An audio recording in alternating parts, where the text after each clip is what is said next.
Starting down the far end, we have Aviva Ben-Sira, who is the director of AIDA. She lives in Tel Aviv, and she visits anybody who goes to Israel and who does not visit with Aviva is making a mistake. Next, we have Jim Baker, who runs Pilchuck Glass School. Then we have Amy Schwartz, who runs the studio at Corning. And then we have Stu Kestenbaum, who runs Haystack Mountain School. And then we have Jean McLaughlin, who runs Penland School. Stu, you have a somewhat different program than the others do. Why don't you talk about that in terms of your relationship with AIDA because of the schools and that program that you have? Well, I think it was 2 years ago, I got to go to Israel and met Aviva, and Amy Schwartz from Corning went as well, and we got to tour the different schools in Israel, including Bezalel Academy and Shenkar School of Engineering and Design, and also Tel Hai, which is in the Galilee, a small program, actually somewhat similar to our programs, and got to meet with the staff and students at all those schools, and was struck with the talent of the programs. I thought it was going to be like a dove would descend when we had our program. Maybe two sparrows equal a dove, or even there's a parable within this, I'm sure. As long as they don't poop on us, I think we're going to be okay. Anyhow, and plus they don't have the badges, so I think they're going to kick out pretty soon. Anyhow, don't watch them, watch us. So we met at the schools, met with the faculty and with the staff, and I was so impressed with what they were doing and the talent they had, and also felt in some way a sense of the intensity of Israel, and also in some ways maybe the isolation there too, and that it would be great if they could be in programs like ours. So over the last 2 years, we've had 14 students from the 3 different schools come for workshops. Most of the AIDA students that are coming are already through their undergraduate work, but that program allows Bezalel professors to pick their best students and send them to Corning for a 2-week program in the summer. But mostly the people that are coming have already been through their university program. And I guess since 2007, when we started working with AIDA, we've had 26 Israeli artists come to the studio. Next summer, we'll host our first Israeli instructor, Daphne Kaufman, will come and teach a frameworking class in summer 2014. One thing I want to mention on the onset is that a key part of the program is the discernment that Aviva has in selecting the artists that come over to, well, certainly to Pilchuck, I'm sure to everywhere else, but I think that's a critical part of it, because what's important for us at Pilchuck is to have people attending the school that need to be there. And so there needs to be a good process of identifying who really needs to be there, especially if they're coming from Israel and they don't have any experience in Pilchuck. It's not Aviva who chooses them.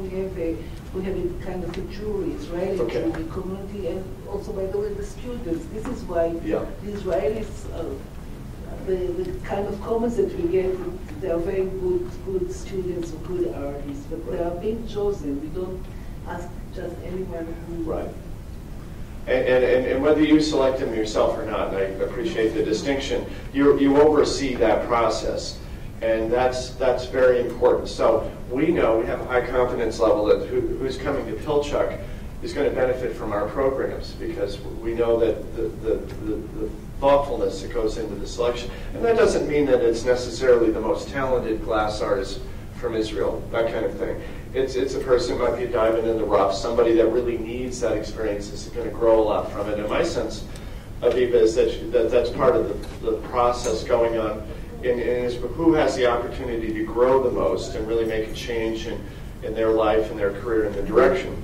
Sorry to interrupt. We have decided not only this, but even to bring in again and again the ones who made the progress, and the one to invest more, not always to bring some new ones who were not exposed yet to this experience, but to go on bringing, if someone showed some progress and still goes on working and doing some interesting work, and we'd like to learn additional things to go on bringing in again.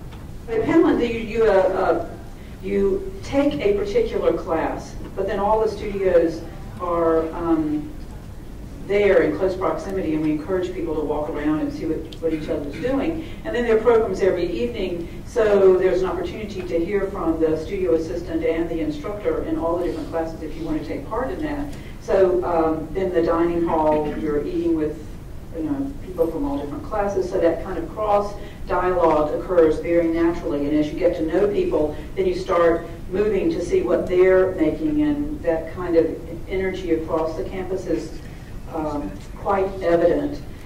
Different students, everyone's different, and they're going to either take advantage of that or not. And I'm thinking this past summer we had one student whose work, one Israeli, whose work is from visiting his studio, which was quite helpful prior to his coming to Penland.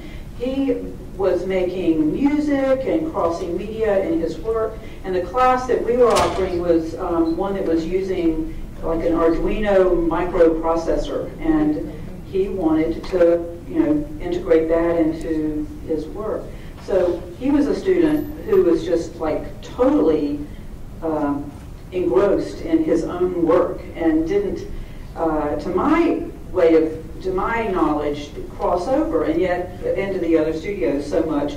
But what he was getting was so deep into what he was looking for. And then when he wrote his letter to us at the end, he was so aware of what was happening all over campus. And so sometimes I think we can't know exactly how they're being exposed and what their experience is like, and it unfolds over time. One of the questions I wanted to ask you is, are you starting to see people who've come on scholarships applying to come back, either on their own dime or on someone else's? What's happening? Is there a particular amount of time that it takes to be able to feel that and to be able to answer that? Can I answer that? Yeah. Okay. Well, we definitely see people who have been to the studio through AIDA asking to come back, whether they're going to do it on their own dime or they're asking for scholarship money from us. And I wanted to mention one particular student who was a Bezalel graduate who came to us on her own without AIDA, and she was extremely motivated. She came for several years, and then I think AIDA sort of took notice of her and asked about her, funded her to go to Pole Turners, and then funded her for another class at Corning. I think she's been to Haystack as well, and now she's in graduate school at Alfred. So I think it's a real success story based on her motivation and her connection with us and her willingness to put herself out there and support from a lot of places. So I kind of feel like it would be great if every country had, some place you could turn to and say, hey, I've got this great student from your country. Would you consider helping them? We've already helped them a bunch. How can we go further? So I think it's a really good model. Maybe you should export it. The schools wish to have any of the Israelis teaching. And in one case at Penland, one of the students was invited back to be a teacher. Actually, that's happened twice. Yeah, we've had, and I thought maybe this was part of the grand scheme that y'all were choosing such great people that they got to Penland and we got to know them, and then that enabled us to move towards having them teach. So just this past summer, we had someone that did a fabulous jewelry workshop who had been there as a student.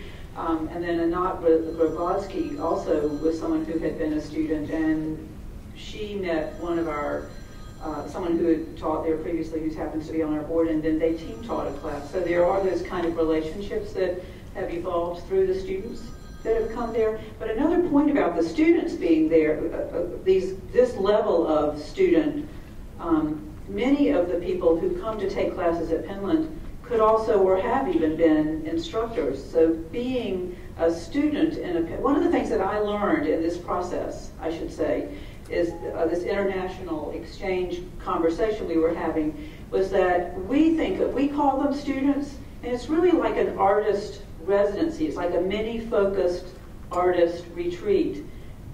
You could be at any level and come and take a class and get something really deep and meaningful out of it, and that's what was happening with the artists that were being chosen to send to Penland, that these are artists who could easily be instructors at Penland, and they're there learning something else for them. That level of dialogue is that high, and we call them students, but when I talk to people in Israel, student meant something else. Student meant, I guess, matriculating, being in Bezalel or Shenkar. And when you talk to the artists who are out of school, they don't think of themselves as students. And so what we were learning was that we needed to shift our language and talk about artists coming to be a part of a retreat. I would love to think of a way to sort of bottle what AIDA did and see it happen in other countries, where there are maybe indigenous, or whatever you want to call it, support groups to that country, both inside the country and outside of it. And it does happen, but I think the AIDA model is a particularly thoughtful one in the way it goes about it, very effective.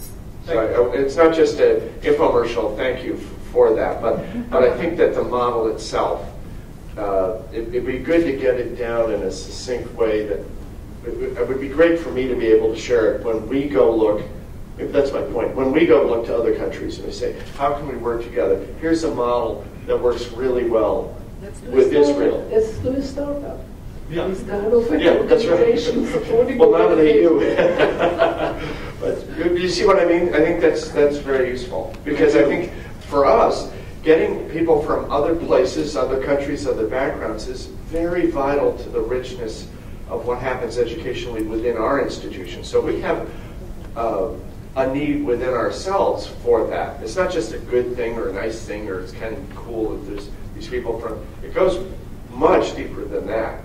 That it's essential to the development of our institutions, I believe, to have the kind of perspectives, experience, backgrounds, intensity, motivation, interest that comes from a diverse source of people coming into the institution. That is where a great deal of richness is. We look forward to continuing this as long as we possibly can and making it more robust, and thank you very much for everything that you do every day for making this great.